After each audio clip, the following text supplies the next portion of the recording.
win 5-2 over the Pittsburgh Penguins. I should be celebrating, right? No, we just moved up from 32nd in the league now to 30th in the league with another team in the tank-offs still to play. The Anaheim Ducks just started their game as the time of me recording this video. The Blue Jackets lost in overtime. It would have been much nicer if the Blue Jackets did their job and got the 2 points. Then this wouldn't be a big issue. The Hawks win in regulation against a team who's fighting for a playoff spot. And this may have just ended their chances at making the playoffs. Yes, your Chicago Blackhawks may have ended the Pittsburgh Penguins season in this game. It's almost comical how this game went down. The Hawks winning a game, I love it. I do. I do like when the Hawks get wins. That's always a good thing to see. But at this point in the season, when all things come to line where you're battling to go get Connor Bedard, it's almost comical how the Hawks won this game. Because a couple of the goals, really fluky, if you ask me. And the Penguins, frankly, should have had the 5 goals the Hawks ended up with. Because Peter Mrazek, gotta give it to him. He played his best game in a Blackhawk uniform tonight against these Pittsburgh Penguins. That's how he was. He was outstanding in net for your Chicago Blackhawks. He faced 40 shots, making 38 saves. That's how good Peter Mrazek was tonight. Shots per period, 13-9 in favor for the Blackhawks in the first. 6-16 for the Penguins in the second. 8-15 for the Penguins in the third. Total shots, 27-40. Pittsburgh, you have to be ashamed of yourselves if you are battling to try and save your playoff lives. Losing to the 32nd ranked Chicago Blackhawks in the fashion you do, shame on you, I have to say. That's how bad they were. And frankly, the fact that the Hawks won this game makes it comical because the Penguins are going into the same limbo state the Hawks were in for years ahead of us changing GMs. So let's get into the goals of the game, shall we? In the first period, no goals were scored. Peter Mrazek made some timely saves, but frankly, the Hawks were the better team. They were moving the puck well, and they were able to come out, get some pucks on net, and pepper Jarry. But Jarry made some big saves as well. It remained 0-0 going into the second period of play. Into the second period of play, it was all Pittsburgh to start. They were buzzing. They get an early power play. Hawks kill it off.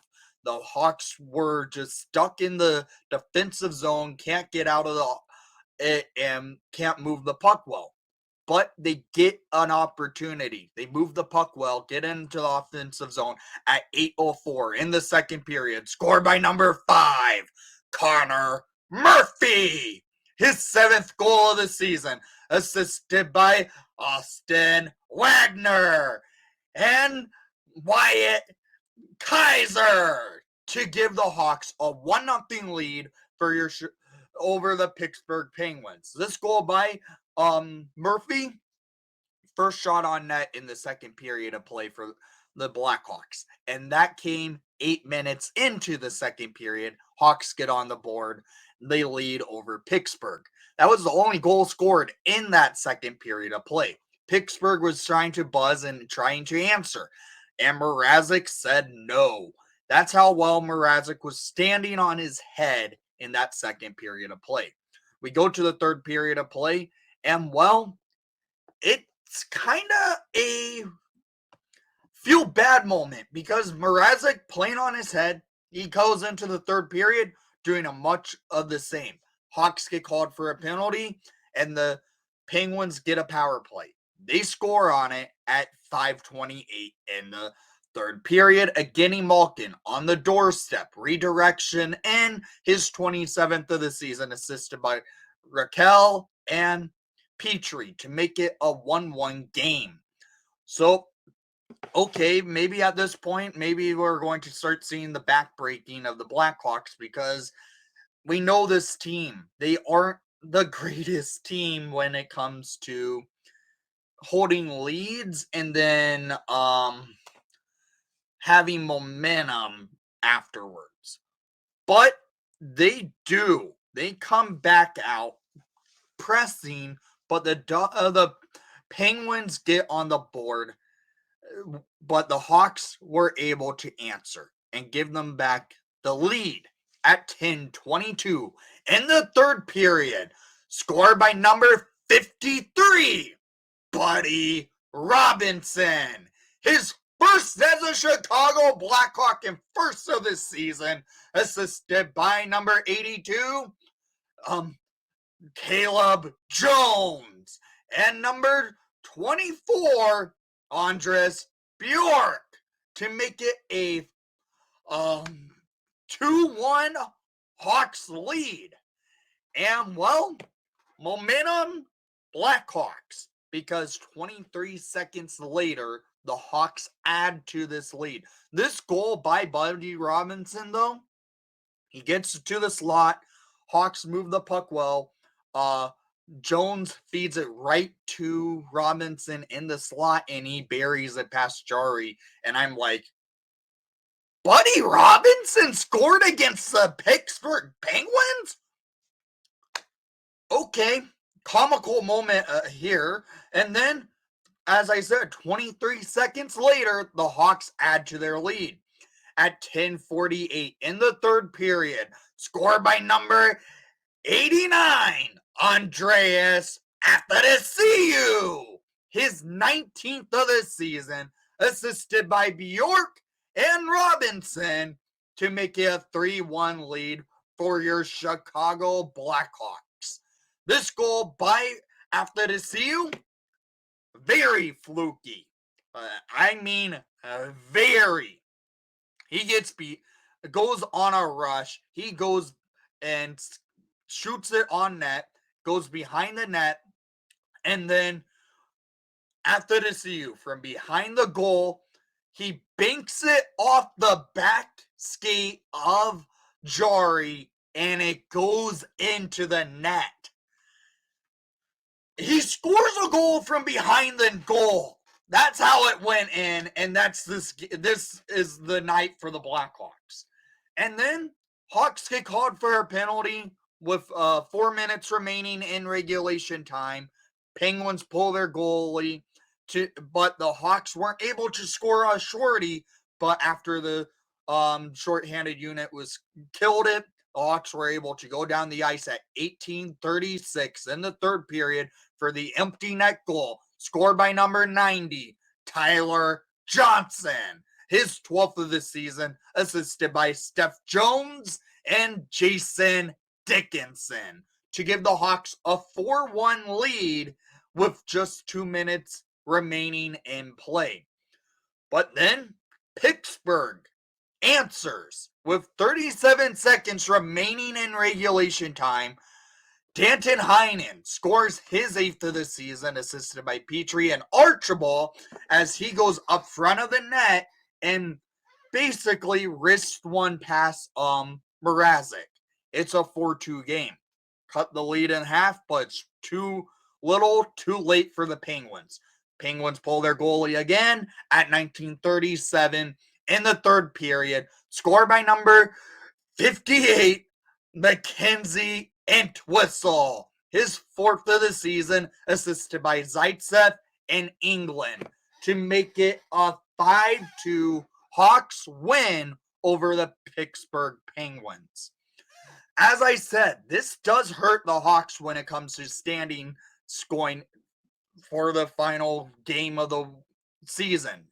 The Hawks moved to 31st in the standings with this win. The Ducks currently are playing against the Vancouver Canucks. As I speak right now, it's 0-0 with 12 minutes remaining in the first period of play in that game. So, this game, the Hawks won, and they moved to 31st in the standings. We need the Ducks to get a point. Well, really, we need to get the Ducks to have 2 points to solidify the Hawks in this bottom two range going into the final night of season play. They play the Flyers on the final game of the season in the United Center this Thursday night. I will be at the game cheering on Jonathan Toews and potentially his final game of his career as a Blackhawk or in the NHL in general. That game is going to happen in the UC. I have to be there for Taser. I will have a vlog for that game, and I will try and get a review for that game made as well. I wanted to give you guys a heads up about all that. Also, today, the Hawks did give a contract extension to Jared Tenorti to a 1-year deal, which is well-deserved for Tenorti, who's played a great leadership role for the Blackhawks this season, and I really do think it's a smart move for the young guys coming up. But down in the comments down below, I want to hear what your thoughts were on tonight's action, because frankly, it's almost comical how the Hawks were able to beat the Pittsburgh Penguins in almost a similar fashion as they did last year when they beat the Vegas Golden Knights, and the Golden Knights ended up getting eliminated from playoff contention on their final game of the season, basically. The Penguins are in that same verge of missing out on the playoffs for the first time in a long time. So this was a big win for the Hawks for emotions, but it's a roller coaster to the end, because one game remaining and it's in the Madhouse on Madison, and it should be the Madhouse once again for Jonathan Toews and potentially his final game of his career or of a Blackhawk career. So I really do want to hear what your thoughts were on tonight's action, and thank you for watching the broadcast. Please leave a like and subscribe if you haven't done so already. And I know you might not be enjoying the outcome, but the Hawks win! And let's go Hawks!